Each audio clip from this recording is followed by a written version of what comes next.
A late-breaking development in the government's search to find out how billions of eggs became tainted with salmonella. The FDA says feed given to hens at 2 farms in Iowa is the likely source of contamination.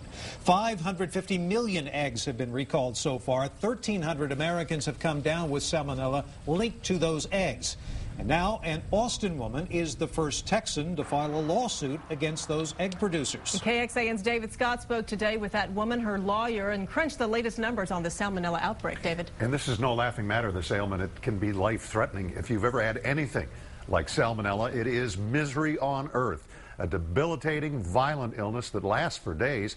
Just ask Austin's Amanda Sanchez. She says she caught hers from breakfast tacos at a Taco Cabana. Next stop, the hospital. 2 days after her Taco Cabana breakfast, well within the incubation period for symptoms to appear, Amanda Sanchez took badly ill. Abdominal pain, fever, diarrhea, and worse. And it hit her on the job. Started throwing up. It was pretty bad. I had to go tell my manager I was going home.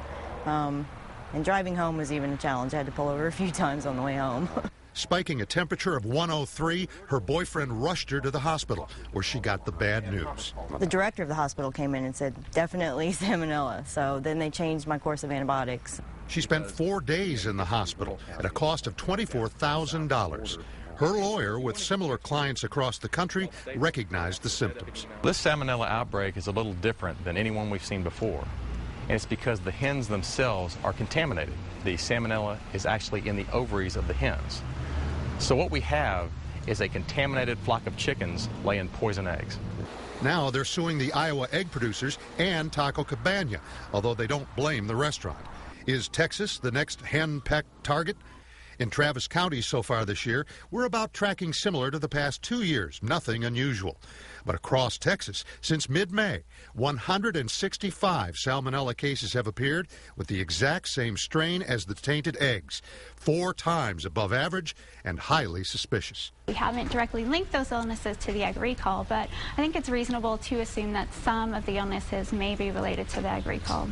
Those Iowa egg producers are now ordered to appear before Congress next month. Consumers like Amanda are now worried and worried. Don't be paranoid, but always be cautious about the food that you eat. Like I said, it's not the restaurant's fault. It's where they're getting the food from. As the salmonella cases and the legal cases pile up, we had to ask, Are you going to be eating eggs anytime soon? No. Not for a while. Not for a while. State health officials are working to educate stores and restaurants about the tainted eggs. And they're also looking for salmonella case patterns or clusters to track the problem. And they say cook your eggs thoroughly. Heat kills salmonella. You can learn about suspect eggs and what to avoid by going to our site, KXAN.com, and checking on our consumer news page. David Scott, KXAN Austin News.